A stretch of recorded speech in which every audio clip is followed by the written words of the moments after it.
Good morning students. Welcome to your social class.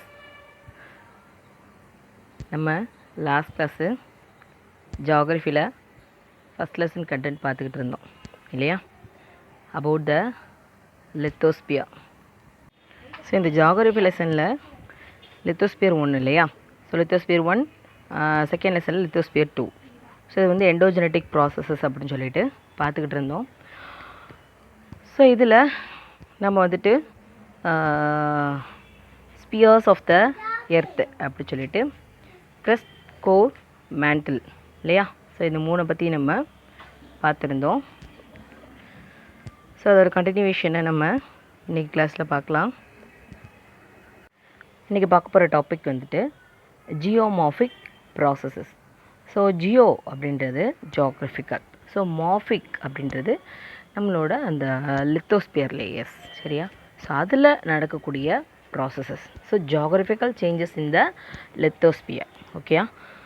The forces that act from the earth's interior towards the earth surface are called external processes or endogenetic processes. அதாவது interior, எர்த்தோட இன்டீரியரோட effect எக்ஸ்டர்னலில், அதாவது எர்த்தோட surface லேயரில் மாறுதல்கள் ஏற்படுது அப்படின்னா that is known as endogenetic or else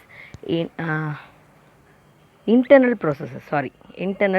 processes, ஓகேயா. So these forces built the landscape and create topographic relief.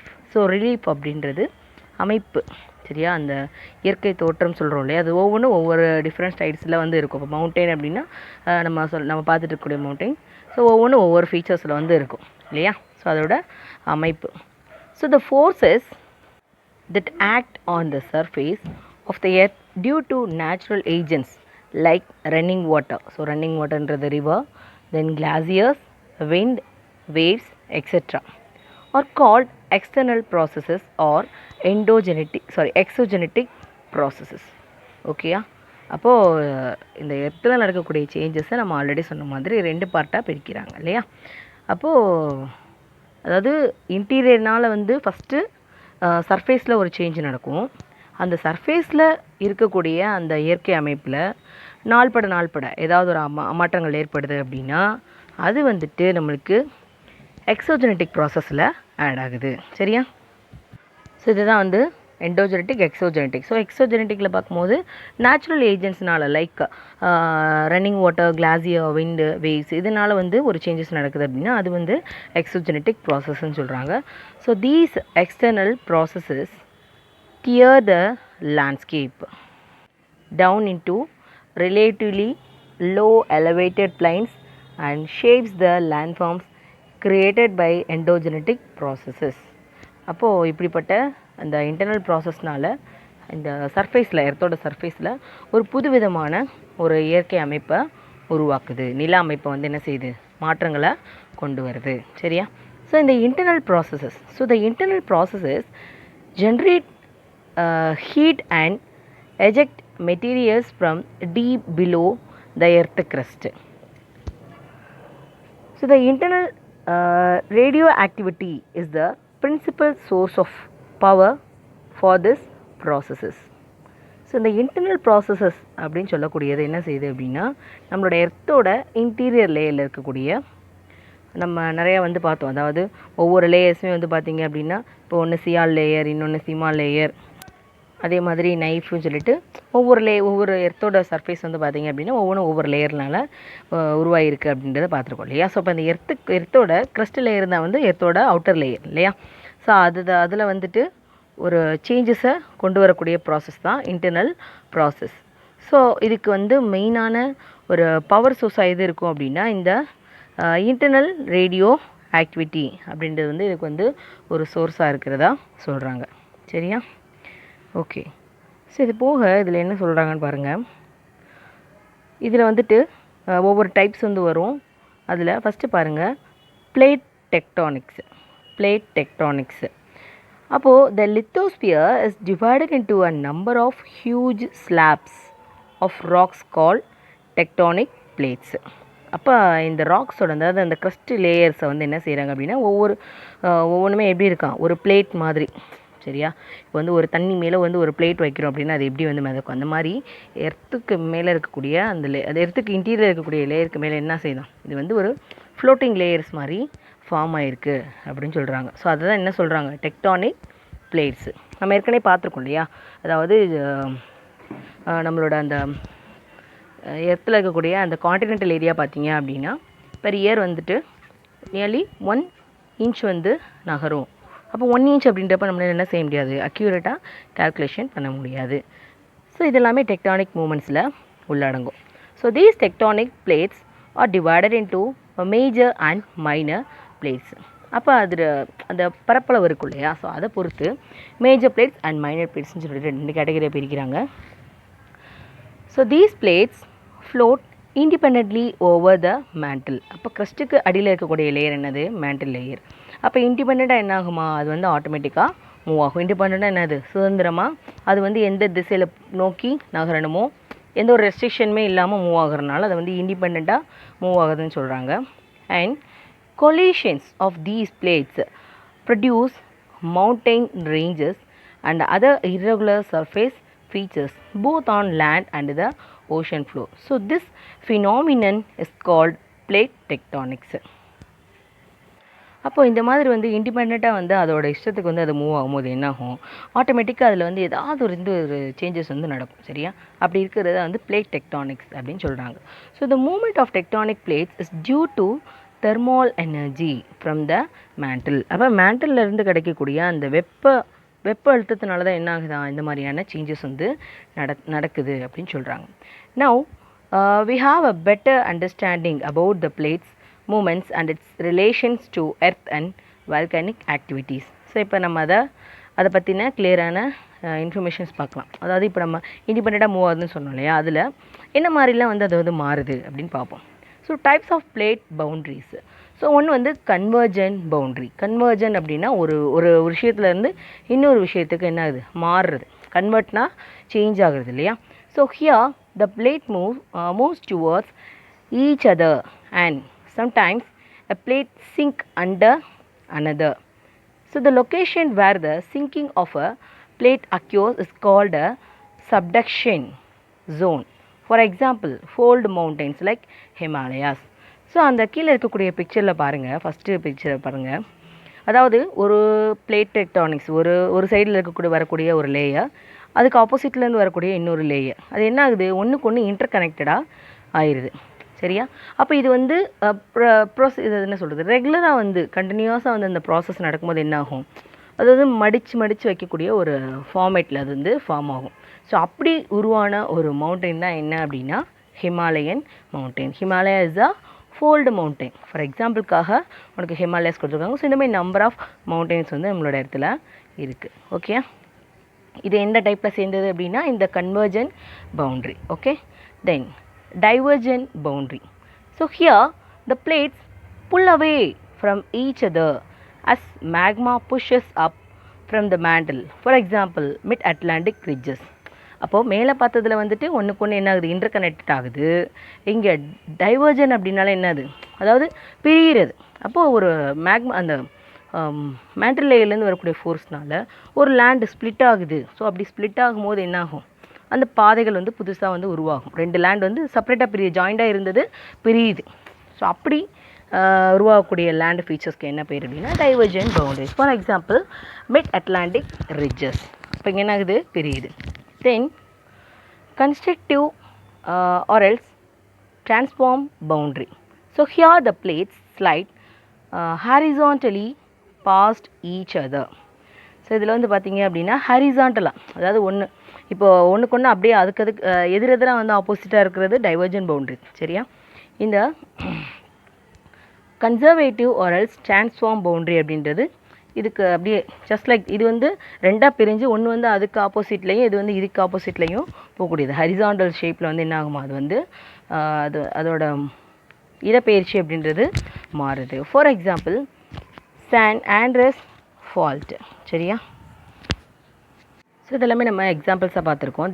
Then movements of continental plates. So due to lateral comprehensional forces, the plates are forced to move upwards and downwards. நான் சொன்னேன் இல்லையா, ஒன்றுக்கு ஒன்று ஆப்போசிட்டில் அப் டவுனில் வந்து என்ன ஆகுமா, அது வந்து மூவ் ஆகுது.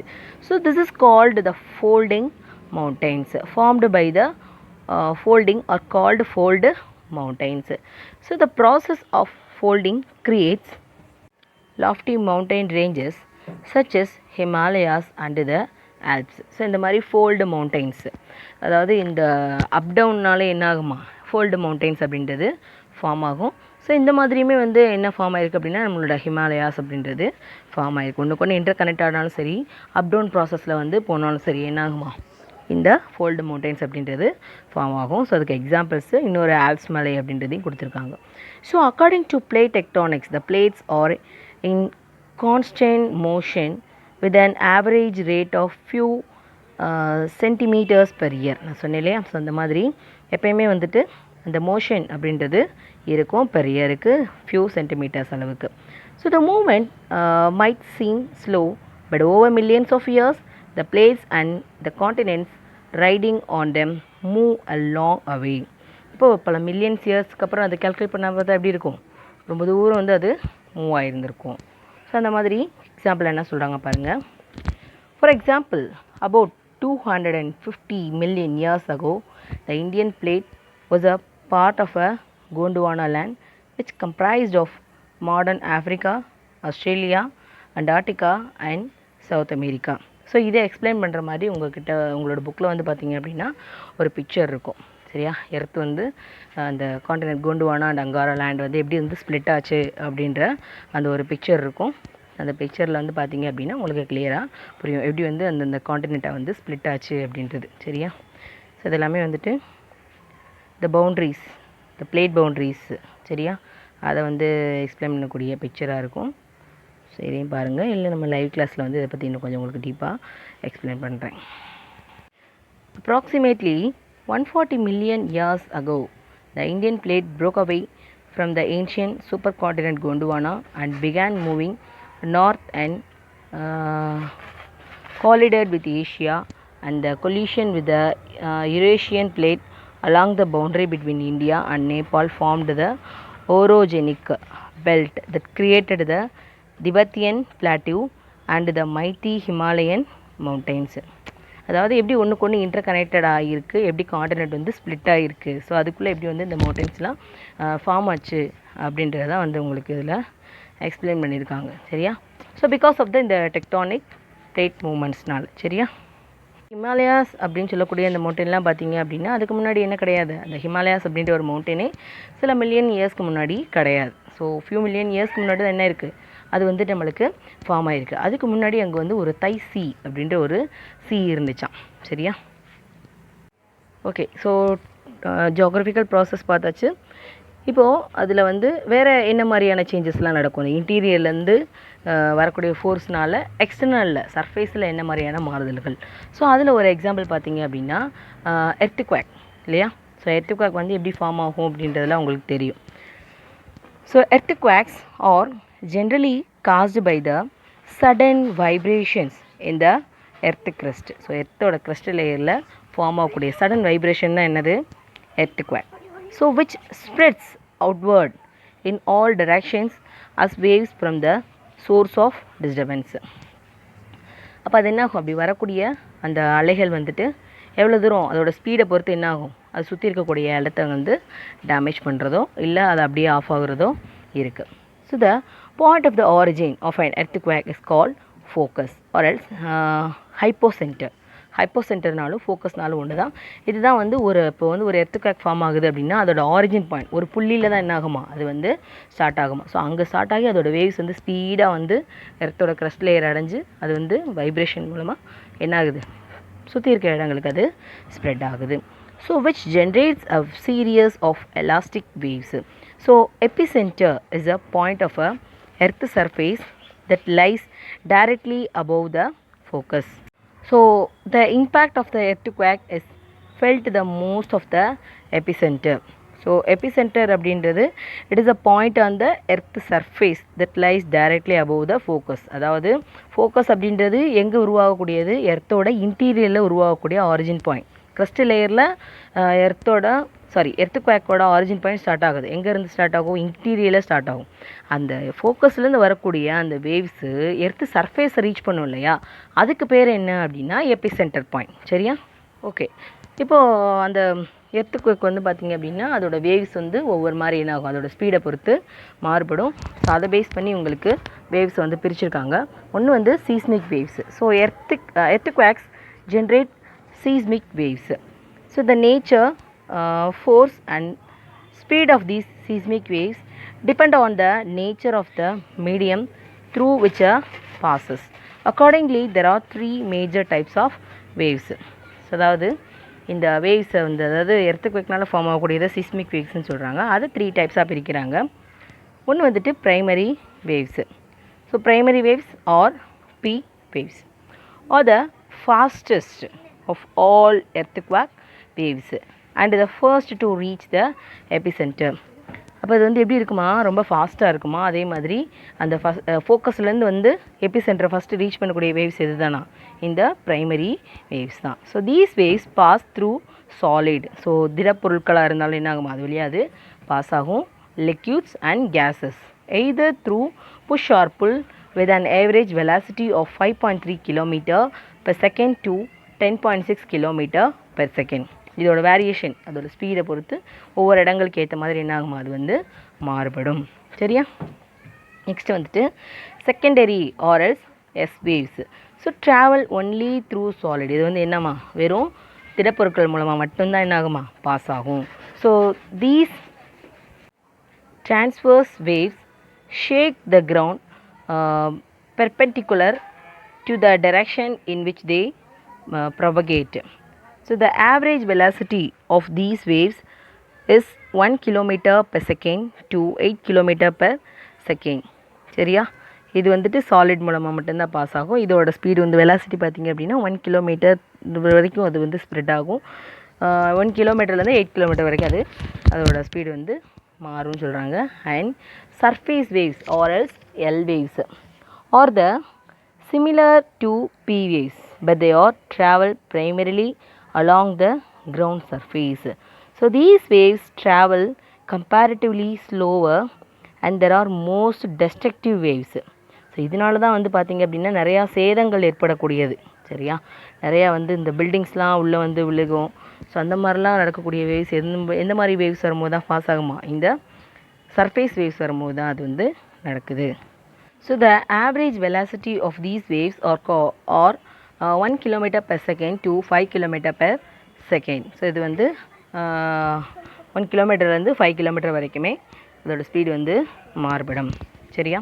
ஸோ இதான் வந்துட்டு எர்த்குவேக், அதுக்கப்புறம் அதில் இருக்கக்கூடிய seismic waves, 3 types of seismic waves. So அடுத்த சேஞ்ச் வந்து பார்த்திங்க அப்படின்னா இந்த சுனாமி. சரியா?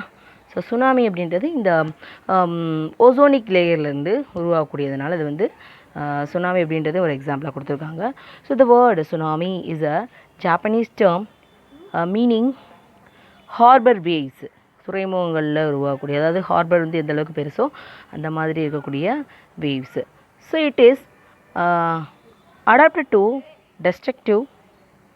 describe large seismically generated sea waves caused by earthquakes, submarine explosions and landslides. So உங்களுக்கு தெரியும் அதாவது சுனாமி அப்படின்றது எதனால ஃபார்ம் ஆகும் அப்படின்றது தெரியும் இல்லையா? கடலுக்கடியில் வந்து உருவாகக்கூடிய எர்த்குவேக்ஸ்னால தான் இந்த சுனாமி அப்படின்றது ஃபார்ம் ஆகும். So these waves travel at a great speed and the length of the waves exceeds 600 kilometers. So these waves reach to the height of the more than 15 meter near the seashore and are capable of causing destruction along the coastal area. So அதோட tsunami அப்படின்றது அதாவது நார்மலாக form ஆகக்கூடிய வேவ்ஸை விட இதோட ஸ்பீடும் அதோட டென்சிட்டியும் வந்து பார்த்திங்க அப்படின்னா ஜாஸ்தியாகவே இருக்கும். சரியா? அப்போது அது வரக்கூடிய ஸ்பீடையும் பொறுத்து என்ன ஆகுமா, அந்த காண்டினென்டல் ஏரியாவை அதை ரீச் பண்ணும்போது ஏற்படக்கூடிய சேதாரங்கள் அப்படின்றது மாறுபடும். ஸோ ஒரு எக்ஸாம்பிளாக உங்களுக்கு சுனாமி 2004 நடந்தது உங்களுக்கு எக்ஸாம்பிளாக கொடுத்துருக்காங்க. That is the Indian ocean earthquake that caused tsunami in the sixth deadliest natural disaster. So world லெவலில் சில விஷயங்களை லிஸ்ட் அவுட் பண்ணியிருப்பாங்க. அப்படி சிக்ஸ்த்து அதாவது ஒரு பேரிழப்பு அப்படின்னு பார்த்தீங்க அப்படின்னா இந்த சுனாமி தான். So which travelled at a speed of 600 km/h with an estimated death toll of 2 lakhs. So the earthquake which occurred near Indonesia at 00.58 hours took nearly 7 hours to reach Chennai. அதாவது அதோட இந்த சுனாமியோட தாக்கம் வந்து எப்படி இருந்துச்சு அப்படின்றத பற்றி உங்களுக்கு இந்த பேரால கொடுத்துருக்காங்க. ஸோ கடைசியில் பார்த்தீங்கன்னா தெரியும் அதோட ஸ்பீடு வந்து எந்த அளவுக்கு இருந்திருக்கு. 0.58 ஹவர்ஸ்க்குள்ளே இந்தோனேஷியாவிலேருந்து வித்தின் 7 ஹவர்ஸ்க்குள்ளே வந்து பார்த்தீங்க அப்படின்னா அது சென்னையை ரீச் பண்ணியிருக்கு இல்லையா. ஸோ அந்தளவுக்கு இந்த சுனாமியோட ஸ்பீடு வந்துட்டு இருந்ததாக நம்மளுக்கு தெரிய வருது. ஸோ நெக்ஸ்ட்டு சேஞ்ச் வந்து பார்த்தீங்க அப்படின்னா volcanoes. So a volcano is the vent or an opening on the surface of the earth crust, so through which a hot, solid, liquid and gaseous materials like magma erupt out to the surface from the earth interior. So இந்த வால்கனஸ்லாம் வந்து பார்த்தீங்க அப்படின்னா எர்த்தோட Christ லேயருக்கு வெளியில் இருக்கக்கூடிய open layers சரியா. So அதுலேருந்து தான் இன்டீரியரில் இருக்கக்கூடிய அந்த மேக்மாஸில் வந்து நம்மளுக்கு மேண்டல் லேயரில் வந்து ஃபார்ம் ஆகும்னு பார்த்துருக்கோம் இல்லையா. ஸோ அப்படி ஃபார்ம் ஆகக்கூடிய மேக்மாஸ் எல்லாமே எப்படி ஃப்ளோ ஆகுமா, த்ரூ த வால்கனஸ் மூலமாக நம்மளுக்கு வெளியில் எரப்ட் ஆகும். அதாவது இன்டீரியரில் இருக்கும்போது அதுக்கு பேர் மேக்மா, வெளியில் ஃப்ளோ ஆச்சு அப்படின்னா அதுக்கு பேர் லாவாஸ் சரியா. So magma rises up the ejects on the surface as lavas. So the volcanoes are also formed when plates move apart. So இந்த வால்கனஸ் வந்து எப்போ வந்து ஃபார்ம் ஆகுமா, ஸோ இந்த பிளேட்ஸ் வந்து அப்வர்டாக நம்ம டெக்டானிக் பிளேட்ஸ் பார்த்தோம் இல்லையா, அப்படி அப்வர்டாக வந்து உருவாகும் போது இந்த வால்கனஸ் அப்படின்றது ஃபார்ம் ஆகுது. ஓகே, நெக்ஸ்ட்டு இந்த volcanoes generally have a following major components. So இதோட ஜென்ரல் கேரக்டர் வந்து பார்த்தீங்க அப்படின்னா magma chamber. So magma chamber a large pool of liquid rock found beneath the earth of the surface of the earth. So இது வந்து ஒரு மேக்மாவோட சேம்பராக. So இதுக்குள்ளே வந்து பார்த்தீங்க அப்படின்னா அந்த லிக்யூட் ஸ்டேஜில் இருக்கக்கூடிய என்ன இருக்கும், நம்பர் ஆஃப் மினரல்ஸ் அப்படின்றது அதுக்குள்ளே ஃபார்ம் ஆகி இருக்கும். ஸோ அதுதான் என்ன நம்மளுக்கு வெளியில் வந்து என்னமா மாறுது, ராக்ஸாக மாறுது. அப்போ லிக்யூட் ஸ்டேஜில் இருக்கக்கூடிய ராக்ஸை கொண்டு இருக்கக்கூடிய ஒரு மேக்மா சாம்பராக இருக்கக்கூடியது இதுதான் இந்த வால்கனோஸ் தான். And Vance. ஸோ வென்ஸ் அப்படின்னா உங்களுக்கு தெரியும். So it is and opening serving as a outlet for air, smoke, fumes and magma etcetera. So இது வந்து ஒரு வென்ட்டாகவும் வந்து இருக்குது. அதே மாதிரி வால்கனோஸ் கோன்.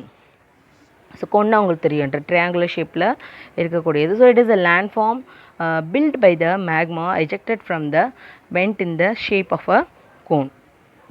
ஸோ வந்து ஒரு ட்ரையாங்கிள் ஷேப்லேருந்து வரக்கூடியதில் அப்படி வெளியில் வந்து ஒரு ரவுண்ட் ஷேப் வந்து அதோட மவுத் சைடு வந்து அப்படி இருக்கும். ஸோ அப்படியே இருந்து ஃப்ளோ ஆகி வெளியில் வரும்போது என்ன ஆகும், அது வந்து என்ன ஷேப்பை தான் க்ரியேட் பண்ணும், ஒரு கோன் ஷேப்பை தான் அது க்ரியேட் பண்ணும் சரியா. And it is a crater. So a bowl-shaped depression is found at the top of the volcano through which the magma flows it. So அதோட மவுத் சைடு வந்து பார்த்தீங்க அப்படின்னா நம்மளுக்கு அந்த பவுல் ஷேப்பில் அது வந்து ஃபார்ம் ஆகிருக்கும். ஸோ அதனால தான் என்ன கிடைக்கிது நம்மளுக்கு, இந்த மேக்மாஸ் அப்படின்றது வெளியில் அந்த கோன் ஷேப்பில் ஃபார்ம் ஆகுது. So based on the periodicity of eruptions volcanoes are classified into, அதாவது இந்த எரப்ஷன் இருக்குல்ல, ஸோ ஒவ்வொரு வால்கனஸ்லேயும் ஒவ்வொரு மாதிரி அது வந்து மாறுபடும். அதோட பீரியட் வந்து ஒவ்வொரு மாதிரி வந்து மாறுபடும். எல்லா வால்கனஸ்லையும் ஒரே மாதிரி இருக்கும். ஸோ அதை பேஸ் பண்ணி 3 கேட்டகரியாக பிரிக்கிறாங்க, active, torment, extinct. Okay, so இது வந்து உங்களுக்கு அந்த வால்கனோஸ்னால் என்ன, அந்த நம்ம பார்த்தோம் இல்லையா மவுத் ஷேப்பில் இது வந்து ஃபார்ம் ஆகிறனால இந்த மாதிரி வந்து உருவாகுது. அதே மாதிரி இது வந்து மேக்மாவோட சாம்பர். ஸோ அதெல்லாம் எக்ஸ்பிளைன் பண்ணக்கூடிய picture.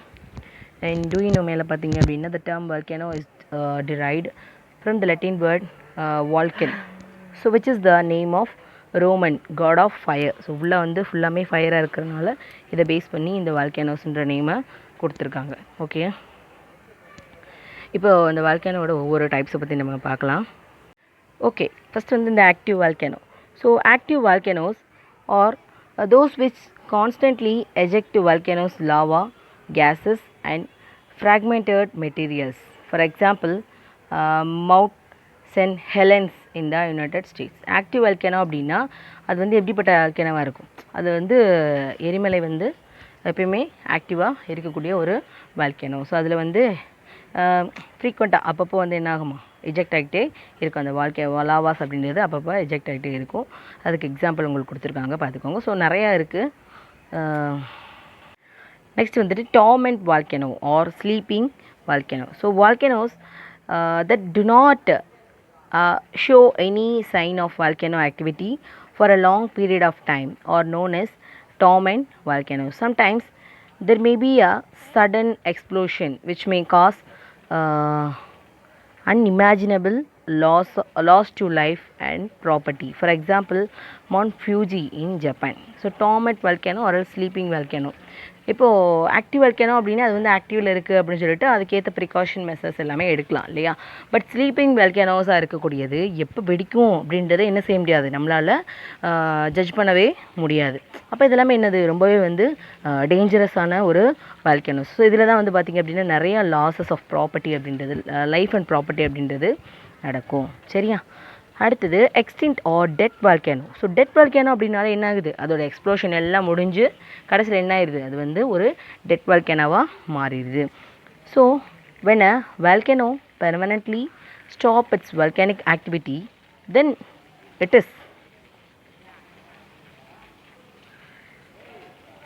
is called the extinct or dead volcano. For example, Mount Kilimanjaro, Tanzania. So இது ரெண்டுமே வந்து பார்த்திங்க அப்படின்னா டெட் வால்கேனஸ்க்கு வந்து example. Even and volcanoes can also be classified based on their structure and composition as composite volcano, shield volcano and tomb volcano. அதாவது அதோட கேரக்டரை பொறுத்து நம்ம வந்து ஒரு 3 கேட்டகரியாக பார்த்தோம். இப்போ வந்து அதோட ஷேப்பை பொறுத்து 3 டைப்பாக பிரிச்சிருக்காங்க. ஃபஸ்ட்டு வந்து இந்த composite volcano. Composite volcano are also known as the strata volcano is a conical volcano built by many layers of hardened lava. So pumice and volcanic ash that is commonly found in the Pacific Ocean. For example, Mount Fuji in Japan. இந்த composite volcano அப்படின்றது வந்துட்டு இதில் வந்துட்டு number of layers வந்து இருக்குமா. சரியா, அந்த number of லேயர்ஸில் என்னெல்லாம் ஃபார்ம் ஆகிருக்கும் அப்படின்னா இந்த புமிஸ் அண்ட் தென் வால்கானிக்கோட ஆஷ், அந்த சாம்பல்லாம் சொல்லுவோம் இல்லையா, அதெல்லாம் வந்து ஃபார்ம் ஆகக்கூடாது எக்ஸாம்பிள் கொடுத்துருக்காங்க. Then volcanic dome. So it is a lava tomb or volcanic tomb is roughly a circular mound formed due to the slow ejection of viscous lava from the volcano. As the lava is rich in silica with the intense viscosity, it is prevented from flowing far from its vent. For example, Paricutin in Mexico. So volcanic dome அப்படின்றது இந்த வால்கானஸ்னால அந்த டூம் ஷேப்பில் வந்து form ஆகிருக்கும் இல்லையா. So அப்படி form ஆகுது அப்படின்னா, அந்த கூம்பு வடிவத்தில் வந்து ஃபார்ம் ஆகுது அப்படின்னா அது வந்து வால்கானிக் டூம் அப்படின்னு சொல்கிறாங்க. நெக்ஸ்ட் வந்து இந்த shield volcano. So shield volcanoes are formed by the intense viscosa lava. So these are shallow deposition with gently sloping slides. So hence lava flow out the directions to create a shield. So அது வந்து என்ன ஆகும், ஒவ்வொரு டைரெக்ஷன்லேயும் ஈவனாக வந்து spread ஆகுது. So spread ஆகும்போது அது வந்து என்ன இருக்குது, ஒரு ஷீல்டு மாதிரி, ஒரு பாதுகாப்பு மாதிரி அதில் வந்து ஃபார்ம் ஆகுது. ஸோ அந்த பிக்சரில் பார்த்தீங்கனாலே தெரியும். ஸோ அப்படிப்பட்ட வால்கேனஸ் எல்லாமே ஷீல்டு வால்கேனஸ்ன்னு சொல்கிறாங்க. ஃபார் எக்ஸாம்பிள் மௌனாலா இன் ஹவாயில் இருக்கக்கூடிய மௌனாலா அப்படின்ற ஒரு வால்கேனோஸ் வந்து இதுக்கு எக்ஸாம்பிளாக இருக்குது. அண்ட் இந்த வால்கேனோஸோட டைப்ஸ்லாம் நம்ம பார்த்தாச்சு. ஸோ அடுத்து என்ன கொடுத்துருக்காங்க அப்படின்னா, இந்த வால்கேனஸ்னால் ஏற்படக்கூடிய distributions of the earth and the volcanoes. So இது வந்து எப்படி வந்து டிஸ்ட்ரிபியூட் ஆகிருக்கு அப்படின்றத பற்றி ஒன்று கொடுத்துருக்காங்க. அதே மாதிரி உங்களுக்கு அடுத்து இதோட ப்ளஸ் அண்ட் மைனஸ் கொடுத்துருப்பாங்க பாருங்கள். So distribution and earthquakes and volcanoes. So most earthquakes and volcanoes eruption do not strike randomly be occurs along the plate boundaries. One such of the area is circum-Pacific ring of fire. So where the Pacific plates meets many surrounding plates. So the ring of fire is the most seismically and volcanically active zone in the world. So other distinctive major belts are mid-ozoic ridge and mid-continental belts and alpine Himalayan belt. So இது எல்லாமே belt அப்படின்றது வந்துட்டு என்ன அப்படின்னா அதோட connectivity, சரியா, அந்த மவுண்டெயின்ஸோட கனெக்டிவிட்டியை தான் உனக்கு அந்த பெல்ட் அப்படின்ற மாதிரி கொடுத்துருப்பாங்க. ஸோ இதில் மோஸ்ட் டேஞ்சரஸ், ஸோ அதாவது ஆக்டிவ் வால்கேனோஸ் நிறையா இருக்கக்கூடியது என்ன அப்படின்னா அந்த பெசிபிக் ரிங் ஆஃப் ஃபயர் தான், பெசிபிக் ஓஷனில் வந்து இருக்கக்கூடியது. ஸோ அதாவது நம்மளுக்கு நார்த் பெசிபிக் நம்ம வந்து மேப்பில் வந்து பார்த்திங்க அப்படின்னா 2 டைரெக்ஷன்லையுமே வந்து பார்த்திங்க அப்படின்னா பெசிபிக் ஓஷன் அப்படின்றத மார்க் பண்ணுவீங்க இல்லையா. பட் எர்த்து வந்து நம்மளுக்கு என்ன ஷேப்பு, நம்மளுக்கு ரவுண்ட் ஷேப்பில் இருக்கும். ஸோ அப்போது ஒரு குறிப்பிட்ட ரீஜன் ஃபுல்லாமே அந்த பெசிபிக், ஸோ அந்த ஹோல் பெசிபிக் ஓஷனே கவர் ஆகி வரக்கூடியதுனால அது வந்து பெசிபிக் ரிங் ஆஃப் ஃபயர், சரியா அப்படின்னு சொல்கிறாங்க. அண்ட் இதோட எஃபெக்ட் வால்கேனோஸ் பார்த்துட்டோம். ஸோ வால்கேனோஸோட எஃபெக்ட் பார்த்திங்க அப்படின்னா கன்ஸ்ட்ரக்டிவ், இன்னொன்று டெஸ்ட்ரக்டிவ் எஃபெக்ட்ஸ். கன்ஸ்ட்ரக்டிவ் எஃபெக்ட்னா இதனால் உருவாகக்கூடிய மாற்றங்கள் கன்ஸ்ட்ரக்டிவ் உருவாகுது, சரியா. So volcanoes materials enrich the soil fertility that promotes agricultural activities. அப்போ உள்ளே இருக்கக்கூடிய மினரல்ஸ் வந்து வெளியில் வர வர என்ன ஆகும், அந்த சாயிலோட ஃபெர்டிலிட்டி கூடும். But the hot volcanic regions helps in generating geothermal energy. So geothermal எனர்ஜியை வந்து ஃபார்ம் பண்ணுறதுக்கும் இது வந்து ஹெல்ப்ஃபுல்லாக இருக்குது. ஏன்னா அந்தளவுக்கு அது வந்து ஹீட் இருக்கும் இல்லையா. ஸோ அந்த தெர்மால் எனர்ஜி அதிலேருந்து எடுத்துக்கலாம். Then many dormant and active volcanoes are the most attractive tourist spot of the world. So இந்த மாதிரி டார்மெண்ட் அண்ட் ஆக்டிவ் வால்கேனோ எல்லாமே என்னவாக இருக்குது, ஒரு டூரிஸ்ட் ஸ்பாட்டாகவும் இருக்குது. And most of the volcanic materials and use as the building materials. So அதுலேருந்து கிடைக்கக்கூடிய பொருட்களை என்னவாக யூஸ் பண்ணிக்கிறாங்களாம், அதாவது கன்ஸ்ட்ரக்ஷன் ஒர்க்ஸ்க்கு வந்து நிறையா யூஸ் பண்ணிக்கிறாங்க. நெக்ஸ்ட் வந்துட்டு destructive effects. So volcanic eruptions causes earthquakes, flash floods and mudslide and the rock fall.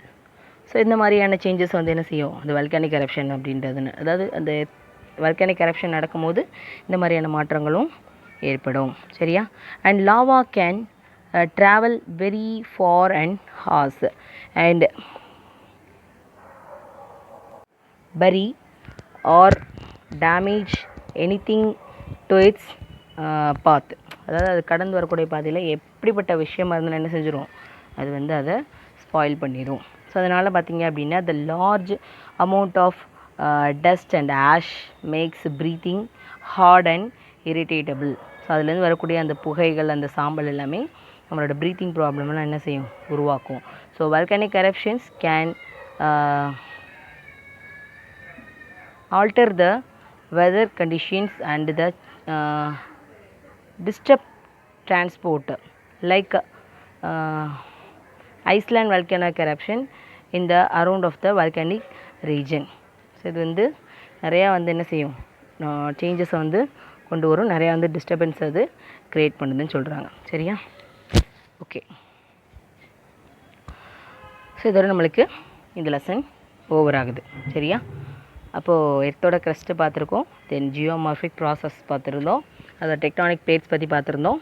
தென் கடைசியில் பார்த்திங்க அப்படின்னா அந்த எர்த்தோட அந்த இண்டோஜெனட்டிக் ப்ராசஸஸில் வந்துட்டு எர்த்குவேக், சுனாமி, வால்கேனஸ் இந்த 3 டைப்பை பற்றி.